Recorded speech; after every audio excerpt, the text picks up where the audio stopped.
ആയുധം തീർന്നു പോയി. അമേരിക്കന്റെ ആയുധം തീർന്നു പോയി. 2-3 പ്രധാനപ്പെട്ട കാര്യം രസകരമായിട്ടുള്ള ഇറാന്റെ വിജയത്തിന്റെ, ഇറാൻ പച്ചക്കൊടി കാണിച്ചതിന്റെ കുറച്ച് കാര്യങ്ങൾ അവിടെ പറയാൻ പോകണം. ഇഷ്ടപ്പെട്ട് കഴിഞ്ഞാൽ ലൈക്ക് ചെയ്യാനും ഷെയർ ചെയ്യാനും സപ്പോർട്ട് ചെയ്യാൻ മറക്കാം. Thank you. കാര്യങ്ങളിലേക്ക് കടക്കാം. ഒന്നാമത്തെ കാര്യം, ഇറാൻ കൊടുത്ത മറമ്മത്താണ് പണി. കണ്ടറിയോ, അമേരിക്കൻ മിസൈലുകൾ, പ്രതിരോധ മിസൈലുകൾ തീർന്നുള്ള റിപ്പോർട്ടുകൾ പുറത്തേക്ക് വന്നുകൊണ്ടിരിക്കുക. അത് ഇപ്പൊ അടുത്തൊന്നും ശരിയാവൂല. ഇറാൻ പറയുന്നത് പോലെ അമേരിക്ക കേൾക്കുന്ന കാലം അടുത്ത ദിവസങ്ങൾ നടക്കും. ഇറാൻ എന്ന് പറയുന്ന അതുപോലെ കേൾക്കുന്ന കാലം വരാൻ പോവുകയാണ്. പറയാനുള്ള കാരണം അറിയോ, ഇപ്പൊ എന്താ അറിയോ, ഉപരോധിക്കാനുള്ള എന്താ പറയുക, ഇറാന്റെ മിസൈലുകൾ വിട്ടു കഴിഞ്ഞാൽ അത് പ്രതികരിക്കാനുള്ള മിസൈലുകൾ തീർന്നു പോയി. നമുക്ക് എല്ലാവർക്കും അറിയാം, കണ്ടറിയോ. അത് പേടിച്ചുകൊണ്ട്, തീർന്നു പോയത് കൊണ്ട് തന്നെ പേടിച്ചുകൊണ്ട് സഖ്യകക്ഷികളായി ഗൾഫ് രാജ്യങ്ങളിലെ സകല അമേരിക്കൻ പട്ടാളക്കാരും സകല സംവിധാനത്തെയും ഇറാൻ തകർത്ത് കളയുന്ന പേടി കൊണ്ടാണ് ഇപ്പൊ അമേരിക്ക യുദ്ധം നിർത്തിപ്പോയത്. എല്ലാവർക്കും അറിയുന്ന കാര്യങ്ങളാണ്. അത് നമുക്ക് എല്ലാവർക്കും അറിയുന്ന കാര്യങ്ങളാണ്. രണ്ടാമത്തെ കാര്യം എന്താണെന്നൊക്കെ അറിയാവോ, ഇറാൻ പറഞ്ഞ കാര്യം, ഞങ്ങളെ കപ്പല് ഞങ്ങൾക്ക് ഉപരോധങ്ങളാ, ഫുൾ ഉപരോധങ്ങളാ. ഞങ്ങളെ കപ്പലിൽ ഞങ്ങളെ ഡീസൽ പോകുന്നുണ്ടെങ്കിൽ എല്ലാവരുടെ ഡീസലും പോകും. മറ്റു രാജ്യങ്ങളിലെ ഡീസലൊക്കെ പോകണമെങ്കിൽ, പെട്രോളും കാര്യങ്ങളൊക്കെ പോകണമെങ്കിൽ, കപ്പലും കൊണ്ട് പോകണമെങ്കിൽ ഞങ്ങൾക്കും പോകണം.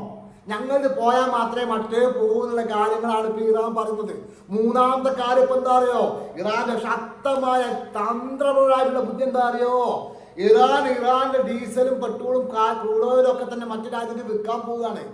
അമേരിക്ക സമ്മതമല്ലാതെ, അമേരിക്കന് വില വെക്കാതെ, അമേരിക്കന്റെ വാക്കിന് വില വെക്കാതെ, ഉപരോധത്തിന് വില വെക്കാതെ ഞങ്ങളെ കപ്പൽ ഉപയോഗിച്ച് ഞങ്ങളെ എണ്ണയും കാര്യങ്ങളും മറ്റു രാജ്യങ്ങൾ വിൽക്കുന്ന പറയുന്നത്. അത് തടയാൻ വന്നാൽ, അമേരിക്കന്റെ പട്ടാളം തടയാൻ വന്നാൽ അത് യുദ്ധമായി പ്രഖ്യാപിക്കുന്നതാണ് ഇറാൻ പറയുന്നത്. സോറി, മനസ്സിലായ കാര്യം എന്താ അറിയോ, ഇറാൻ എവിടെത്തിപ്പോയി, ഇറാൻ യുദ്ധം കൊണ്ട് എവിടെത്തിപ്പോയി. ഇസ്രായേലെ കൈവിട്ടു, ഇസ്രായേൽ അമേരിക്ക കൈവിട്ടു. പിടിച്ചാൽ കിട്ടൂല ഇറാനാ, ആ രൂപത്തിലേക്ക് മാറി. ഇറാൻ പറയുന്ന കാര്യങ്ങളൊക്കെ ചെയ്തു കൊടുക്കേണ്ട അവസ്ഥയിലേക്ക് ഇപ്പൊ അമേരിക്ക എത്തിപ്പെട്ടിട്ടുള്ള.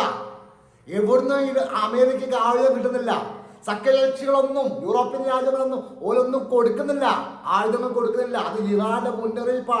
കൊടുത്തു കഴിഞ്ഞാൽ ഞങ്ങൾ നിങ്ങളെ അടിക്കുന്ന പറയുന്നത്. ഉക്രൈൻ അടിക്കാൻ വേണ്ടി നിൽക്കുകയാണ്.